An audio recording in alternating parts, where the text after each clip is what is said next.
말씀을 가지고 죽음을 보지 않을 것인가 라는 제목으로 함께 말씀을 나누고자 합니다. 죽음을 보지 않을 것인가 라는 제목으로 함께 말씀을 나누고자 합니다. 제가 개척할 당시만 해도 요즘에 개척해서 교회가 안 된다, 그런 말을 많이 들었습니다.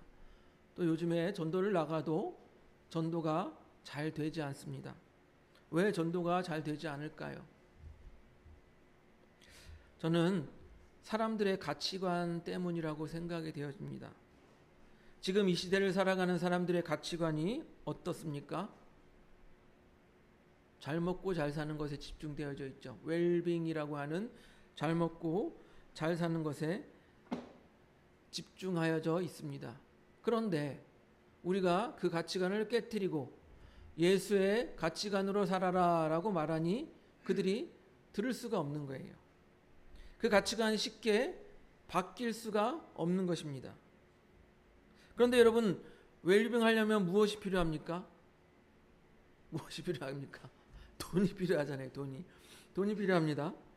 어느 정도 돈이 있어야 사람다운 삶을 살 수 있다라고 생각을 합니다. 근데 여기서 생각이 조금 지나치면은 어떻습니까? 인생의 가치관이 돈 중심이 될 수가 있어요. 돈 중심. 제가 얼마 전에 TV를 통해서 어떤 이야기를 보았습니다. 50대에 두 친구가 있어요. 50대의 두 친구. 그런데 이들이 그 지역에서 50년 지기 친구라고 해요. 그러면은 어른들 말로는 그 무슨 친구라고 하잖아요. 어렸을 때부터 친구. 근데 이들이 동기 모임에서 술을 잔뜩 먹고 나서 복권을 사기로 합니다. 그래서 한 친구가 복권을 2장을 사서 야, 너 하나 주면서 야, 우리 이거 맞으면은 반반씩 나눠 갖는 거다 하고 딱 나눠줬어요. 그런데 이 복권을 사준 친구가 그 주에 복권을 맞춰보니까 자기는 꽝이 됐어요. 그래서 친구한테 물어보는 거예요. 야, 너는 어떻게 됐냐? 그랬더니 대답을 잘 하지 않는다는 거예요. 그리고 정황을 보니까 그 주에 자기가 산 그 복권방에서 1등이 당첨자가 나왔다는 거예요. 이상하네. 그리고 친구가 갑자기 옆에 축사를 사는 거예요. 이상하네. 그리고 안 하던 자기가 승진했더니 또 화분을 보내는 거예요. 이상하네. 정황이 딱 맞아. 너 복권 맞았는데 나한테 속이는구나. 해서 소송을 걸었다고 합니다. 소송을 걸어서 그 친구를 재산을 가압류시키고, 그래서 둘이 50년 지기 친구가 싸우게 됐어요. 여러분, 결론이 어떻게 났을까요? 결론은요, 둘 다 당첨되지 않은 걸로 나왔습니다. 예. 이 친구는 그냥 자기가 축사를 더 넓은 걸 사고 싶어서 계속 봐왔던 거 대출 얻어서 축사를 산 거고, 친구가 높은 자리에 승진했다고 하니까 없는 형편에 화분 사서 보내고 그렇게 한 거예요. 근데 이 친구는 돈에 눈이 멀어서 친구를 의심하였던 거예요. 예. 돈에 눈이 머니까 다 그렇게 보이는 거예요. 다. 여러분, 돈에 눈이 머니까 그 사람 행동 하나하나가 다 그렇게 보이는 거예요. 예. 그렇게 돈에 눈이 멀어서 물질 중심에 빠져서 친구에게 소송을 걸고 그리고 의리를 잃어버리게 된 거예요. 친구를 잃어버린 거예요. 나중에 방송국에서 둘이 만나게 해줘도 그 상처 입은 친구가 나는 마음에 너무 크게 상처를 입어서 나가지 않겠다라고 하는 거예요. 그러나 상처를 준 친구는 끝까지 미안하다고 사과하면 되죠. 그렇게 넘어가는 거예요. 예. 여러분, 그렇게 돈 중심으로 살다가 친구까지 잃어버리는 거예요. 오늘 본문 시편은요, 고라 자손의 시로서 회중들에게 교훈을 주는데요, 특별히 이 물질에 관하여서 교훈을 줍니다. 앞에서 말씀드린 것처럼 이 물질 중심의 인생관, 가치관, 그것을 가지고 물질을 쫓아다니면 어리석은 자다. 오늘 시편이 말하고 있는 거예요. 이스라엘 백성들은요, 이 시편을 가지고 가까운 친인척의 장례식장에서 같이 암송하였다라고 합니다. 여러분, 유대인들이 이렇게 이 시편을 많이 암송했다, 특히 장례식장에서 암송했다라는 것은 이들에게 이 현세의 이 돈이 어떠한 위치에 있고 그것을 어떻게 경계해야 되는지 이들이 잘 알고 있었다라는 거예요. 예. 그래서 이들은 장례식장에서 이 돈이 헛된 것임을 이렇게 암송하였다라는 것입니다. 여러분, 근데 이게 유대인에게만 속한 것일까요? 지금 우리에게는 속하지 않은 것일까요?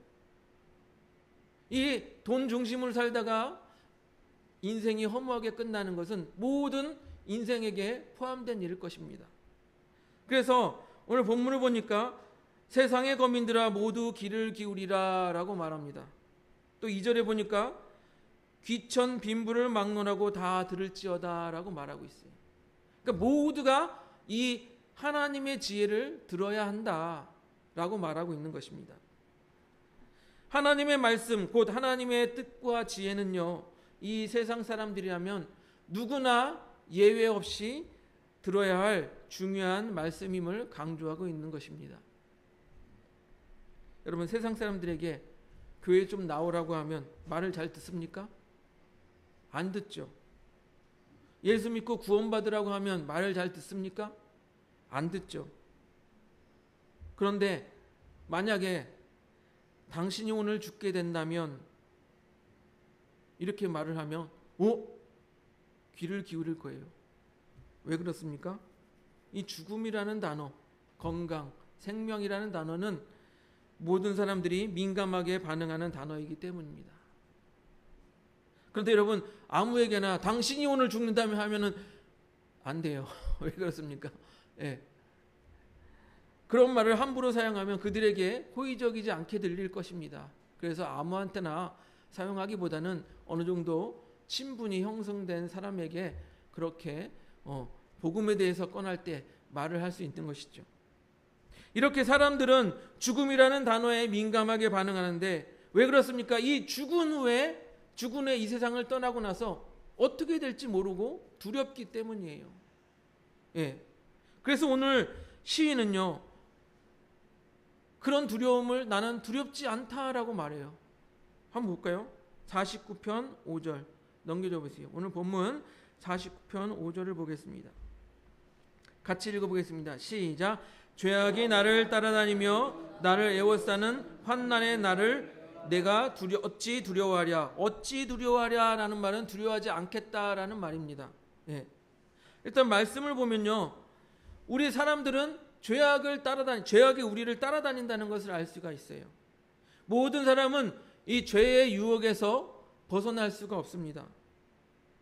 왜? 우리가 믿는 이 성경 말씀에서 뭐라고 말합니까? 우리 모두가 죄인이라고 말하고 우리가 죄인 이름을 인정해야 예수 그리스도의 구원의 은혜가 우리에게 필요한 것이죠. 그래서 죄인을 심판하시는 환난의 날, 곧 심판의 날이죠. 이 날을 시인은 뭐라고 말합니까? 두려워하지 않는다. 나는 두려워하지 않는다.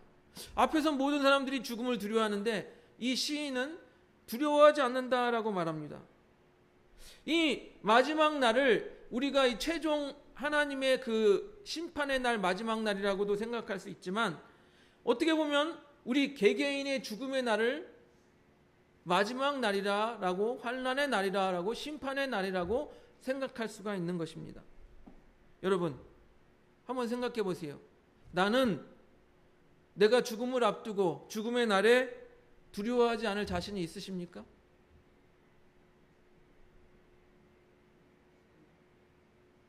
의사 선생님이 이제 곧 내일 죽겠다고 그래요.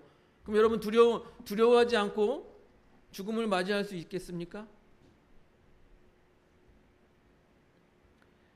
교도소에서 많은 사형수를 지켜보았던 박효진 장로라는 분이 있어요. 그분이 하나님이 고치지 못할 사람은 없다라는 책에서 이렇게 이야기하는 것을 보았습니다. 죽기 전에는, 사형을 선고하기 전에는, 사형 집행을 하기 전에는 그 교도소 내에서도 이 사형수들이 얼마나 살기가 가득하고 의기양양한지 모른다고 합니다. 야, 내가 이렇게 사형수인데 니네들이 감히 까부냐?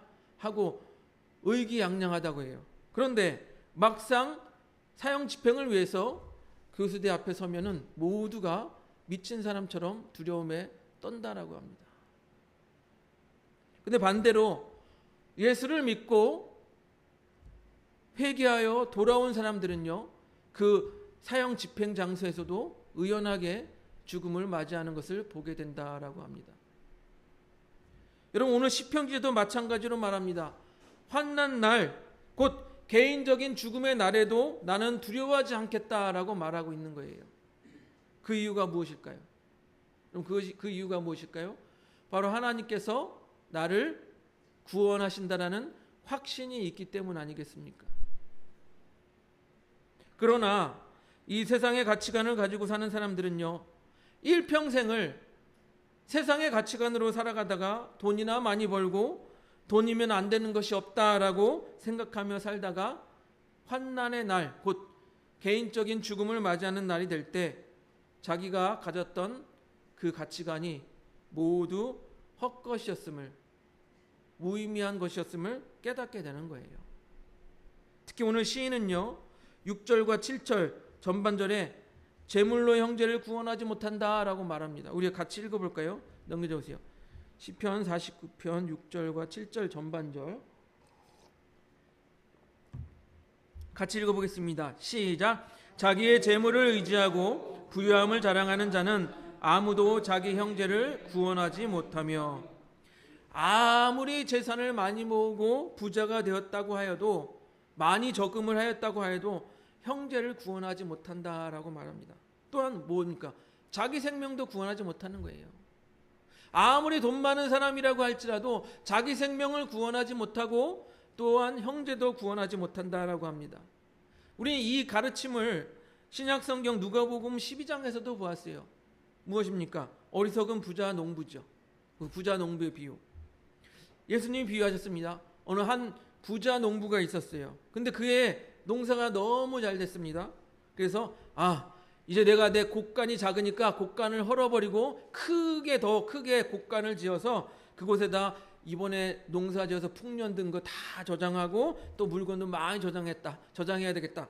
그렇게 하고선 마음이 풍족하여서 자기 영혼에게 이렇게 말합니다. 영혼아, 여러 해 쓸 물건을 많이 쌓아두었으니 평안히 쉬고 먹고 마시고 즐거워하자. 그렇게 자기 영혼에게 말해요. 그런데 평안히 쉬고 먹고 마시고 즐거워하자는 농부에게 하나님이 뭐라고 말씀하십니까? 어리석은 자여, 오늘 밤에 내 영혼을 도로 찾으리니 그러면 내가 준비한 것이 누구의 것이 되겠느냐라고 말해요. 여러분, 아무리 재산을 쌓아두어도, 재물을 많이 쌓아두어도 오늘 죽게 된다면 소용이 없는 것 아니겠습니까? 네. 내 생명이 끝나면 내가 쌓아놓은 재물이 아무 필요가 없는 거예요. 그래서 누가복음 12장 21절은 이렇게 말합니다. 넘겨줘 보세요. 같이 읽어보겠습니다. 시작. 자기를 위하여 재물을 쌓아두고 하나님께 대하여 부유하지 못한 자가 이와 같으니라. 예. 여러분은 어떤 사람입니까? 자기를 위하여 재물을 쌓아둔 사람입니까? 아니면 하나님께 대하여 부유한 자입니까? 그리고 예수님께서는요, 이 비유를 하시기 전에 이렇게 말씀하십니다. 앞으로 넘어가서 누가복음 12장 15절을 보니까 넘겨줘 보세요. 12장 15절 같이 읽어보겠습니다. 시작. 그들에게 이르시되 삼가 모든 탐심을 물리치라. 사람의 생명이 그 소유에 넉넉한 데 있지 아니하니라 하시고. 뭐라고 말해요? 사람의 생명이 그 소유에 넉넉한 데 있지 않다라고 말합니다. 앞에서 말씀드린 것처럼 이 세상의 가치관으로 사는 사람들은요, 내가 돈만 있으면 행복할 줄 알아요. 돈만 있으면 뭐든지 다 할 수 있을 거라고 생각이 되어져요. 그런데 하나님께서 그의 건강을 치시고 생명을 치시면 어떻게 될까요? 예수님은 말씀하십니다. 사람의 생명이 그 소유에 넉넉한 데 있지 않다라고 말씀하십니다. 이 예수님의 가르침은요, 돈이면 뭐든지 할 수 있다라고 생각하는 이 가치관과 정면으로 충돌하는 거예요. 예수님은 야, 생명의 소유에 넉넉함에 있지 않아. 이쪽은 야, 우리의 행복, 우리가 잘 사는 것 돈에 있어. 이게 충돌하는 것 아니겠습니까? 충돌하는 거. 그러니까 이 가치관으로 사는 사람들이 예수의 가치관으로 살아라 하고 전도하면 되겠어요? 안 되겠어요? 안 되잖아요. 이들이 이 가치관을 버려야 하나님께로 돌아올 수 있는 것 아니겠습니까?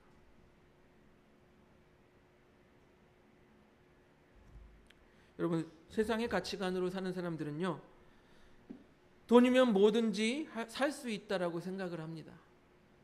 그래서 돈을 벌기 위해 무슨 일이라도 할 것처럼 행동을 하고요. 돈을 많이 벌기 위해 자신의 인간성조차도 버리는 것이 사람이에요. 중국에 재미있는 현상이 있어요, 요즘에요. 중국의 결혼 시장에 여자들이 많이 남아 돌아요. 잉여여라고 그럽니다. 잉여여. 그리고 남자들은 없어요. 왜 그럴까요? 거기도 남존여비 해가지고 아들을 중요시 여길 텐데 왜 그럴까요? 예?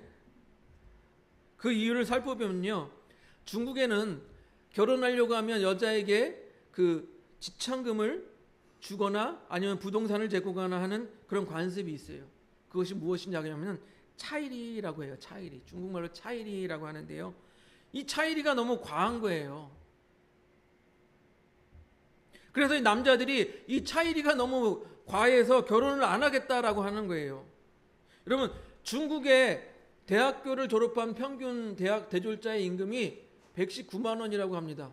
예, 인터넷 찾아보니까 25년도 7월 달에 통계 냈는데 119만 원이래요. 대학생 임금이. 그런데 결혼하려고 했더니 차이리로 몇 천만 원 내놔라, 1억 원 내놔라, 집 사내라, 또 차도 가져와라, 우리 부모님 생활비도 대라. 여러분, 누가 결혼하겠어요? 누가 결혼하겠습니까, 여러분? 예? 근데 그렇게 요구한다니까요, 중국 여자들이. 그러니까 남자들이 그럴 바엔 결혼 안 한다. 결혼 안 하고 그냥 혼자 내가 내 돈으로 그냥 내 인생 즐기면서 살련다. 그래서 결혼을 안 하는 거예요.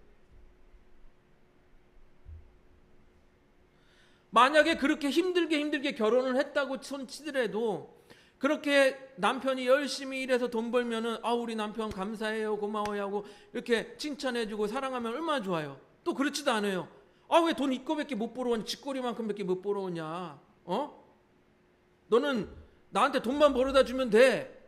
그런 식으로 여자들이 남편을 무시하는 거예요. 그러니까 이혼율도 많다라고 합니다. 그러니 중국 남자들이 그냥 내가 그 헛짓거리를 하는 바에는 그냥 혼자서 사는 게 낫겠다라고 하는 거예요. 네. 그래서 결혼시장에 보면요, 여자가 50명이 나오면 남자가 1명 나온대요. 엄청난 것 아니겠습니까? 여자들은 야, 빨리 나를 돈 내고 데리고 갈 사람 이러는데 남자들은 뭐예요?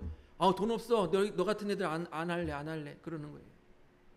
돈이면 뭐든지 되는 게 아니잖아요. 네. 이 자본주의를 철저하게 비판하던 이 공산국가 아니겠습니까, 중국. 그런데 지금 자본주의 때문에 이렇게 되고 있는 거예요, 지금. 네? 더 자본주의에 찌들은 거예요. 물들은 거예요. 이들은 돈의 노예가 되어버리는 아주 우픈 현실이 되고 말았습니다. 네. 이 돈으로 여자를 사오는 것처럼 했던 이들의 관습 있잖아요. 차이리. 이것을 포기했어요. 오늘 시편 기자도요, 7절 후반전과 8절에서 이렇게 말합니다. 우리 넘겨줘 보세요. 7절 후반전과 8절 같이 한번 읽어보겠습니다. 시작. 그를 위한 속전을 하나님께 바치지도 못할 것은 그들의 생명을 속량하는 값이 너무 엄청나서 영원히 마련하지 못할 것임이라. 여러분, 여러분의 생명의 값을 얼마로 계산하겠습니까? 나는 나의 생명을 얼마로 계산하시겠습니까? 1억 원이면 될까요? 아니면 10억 원이면 될까요? 아니면 100억 원이면 되겠습니까? 여러분, 생명의 가치를 우리가 돈으로 매길 수 없잖아요. 예? 그래서 기자가 말하잖아요. 그들의 생명을 속량하는 값이 너무 엄청나서 영원히 마련하지 못할 것임이라 라고 말하고 있잖아요. 이렇게 사람의 생명의 값을 속량하는 것은 엄청나서 우리가 그것을 감당할 수가 없어요. 마련할 수가 없습니다. 그런데 그것을 치르신 분이 있잖아요. 누구입니까? 예수님이잖아요. 예수님. 예수님은 자신의 죽음으로 우리의 생명을 속량하셨어요. 자신의 생명으로 우리의 생명을 대신하신 거예요.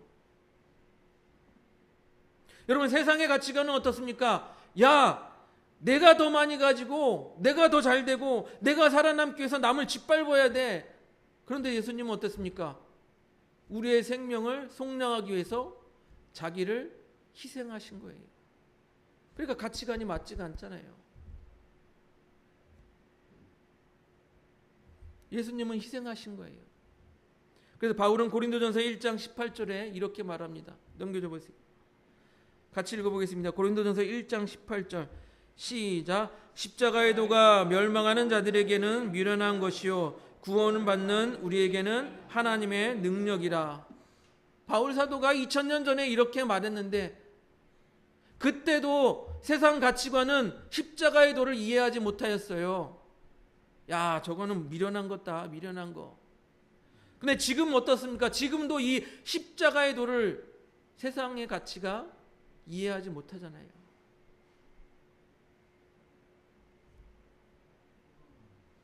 그래서 세상의 가치관으로 사는 사람들은 뭐라고 말합니까?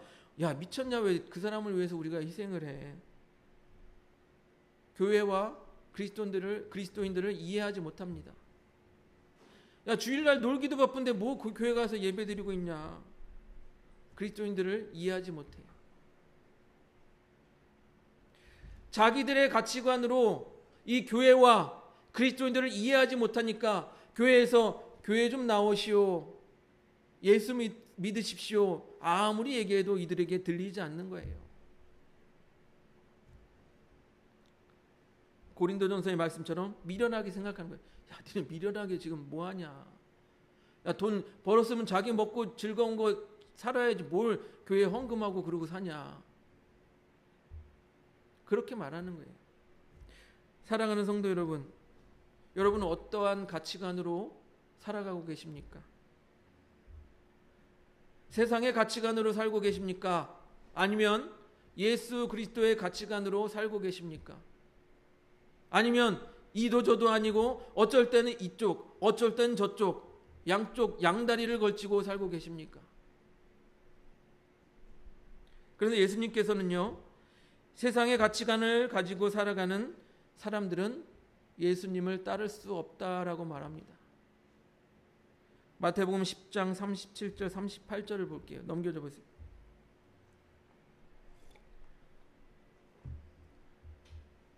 같이 읽어보겠습니다. 시작. 아버지나 어머니를 나보다 더 사랑하는 자는 내게 합당하지 아니하고 아들이나 딸을 나보다 더 사랑하는 자도 내게 합당하지 아니하며 또 자기 십자가를 지고 나를 따르지 않는 자도 내게 합당하지 아니하리라. 여러분, 우리가 이 세상을 살면서 아버지 어머니를 사랑하는 건 당연하잖아요. 인륜이잖아요. 인륜. 또 아들이나 딸을 사랑하는 거 당연한 일이잖아요. 그런데 하지 말라고 그러잖아요. 세상의 가치관으로는 당연한 일인데 예수님께서는 그렇게 하지 말라고 그래요. 뭐라고 말합니까? 아버지나 어머니보다, 딸이나 아들보다 예수 나를 더 사랑해라 라고 말하고 계시잖아요. 이 가치관이 안 맞는 거예요. 너 자신만을 위해 살지 말고, 우리는 지금 이 세상처럼 야, 내가 잘 먹고 잘 살아야지 하는데 이 너 자신만을 위해서 살지 말고 자기 십자가를 지라라고 말씀하시잖아요. 안 맞아요. 세상의 가치관과 예수님이 가르쳐 주신 이 가치관이 맞지가 않아요. 부딪히게 되어 있어요. 여러분, 그러면 어떻게 우리가 이 세상의 가치관을 깨어부수고 예수님의 가치관으로 살 수 있을까요? 어떻게 하면 우리가 예수님의 가치관으로 살 수 있을까요? 너무 맞이하기 힘든 불편한 진실이지만 앞에 말씀드린 것처럼 죽음을 앞에 두고 있으면 깨어지게 되어 있어요. 죽음, 하나님의 심판을 앞에 두고 있으면 그 세상의 가치관이 여지없이 깨어지게 되어 있는 거예요. 그래서 시편 49편 9절 이렇게 말합니다. 넘겨줘 보세요. 시편 기자는 이렇게 말합니다. 같이 읽어볼까요? 시작. 그가 영원히 살아서 죽음을 보지 않을 것인가. 예. 야, 너 영원히 살 수 있어? 죽지 않을 수 있어? 그렇게 묻는 거예요. 그리고 시편 49편 10절을 보겠습니다. 넘겨줘 보세요. 같이 읽어보겠습니다. 시작. 그러나 그는 지혜 있는 자도 죽고 어리석고 무지한 자도 함께 망하며 그들의 재물은 남에게 남겨두고 떠나는 것을 보게 되리로다. 앞에서 말씀드린 어리석은 부자 농부 있잖아요. 실컷 곡간지어서 많이 쌓아놓고 그 저녁에 하나님께서 네 영혼을 거두가겠다 그러면 누구에게 남겨주고 가는 거예요? 남에게 남겨주고 가는 거예요. 그것을 보게 될 것이다 라고 시편 기자는 말하고 있습니다. 여러분, 재산 많이 쌓아둬서 죽으면은 누구에게 남겨주나? 뭐 자녀에게 남겨주겠죠. 자녀에게 남겨주겠죠. 또 어리석은 자들은요, 자신의 집과 자신의 땅, 그것은 내 이름으로 영원히 남겠지라고 착각을 합니다. 시편 49편 11절을 보겠습니다. 같이 읽어보겠습니다. 시작. 그러나 그들 속의 생각에 그들의 집은 영원히 있고 그들의 거처는 대대에 이르리라 하여 그들의 토지를 자기 이름으로 부르는도다. 여러분, 그렇지만 사람은 영원하지 않잖아요. 죽잖아요. 그리고 죽고 나면 우리 육체가 어떻습니까? 그냥 짐승 고기 덩어리와 똑같은 거예요. 49편 12절 넘겨줘보세요. 12절 넘겨줘보세요. 같이 읽어보겠습니다. 시작. 사람은 존귀하나 장구하지 못하며 멸망하는 짐승과 같도다. 우리 죽고 나면 똑같은 거예요. 짐승의 육체나 사람의 육체나. 여러분, 우리 어떻게 살아야 될까요? 어떻게 살아야 되겠습니까? 짐승처럼 먹고 마시고 싸고 배설하는 일에 최선을 다하며 살아야 되겠습니까? 아니면 앞에서 말한 어리석은 자들과 같이 세상의 재물을 실컷 모으다가 남에게 남겨주고 이 세상 떠나는 사람이 되어야 하겠습니까? 아니면 예수님의 가치관으로 살다가 심판의 날을 두려움 없이 맞이하는 삶을 살아야 하겠습니까? 우리 모두 세상의 가치관으로 사는 것이 아니라 예수님의 가치관으로 영원히 살아서 죽음을 보지 않는 우리 하늘봄교회 성도님들이 되시기를 주님의 이름으로 축복드립니다.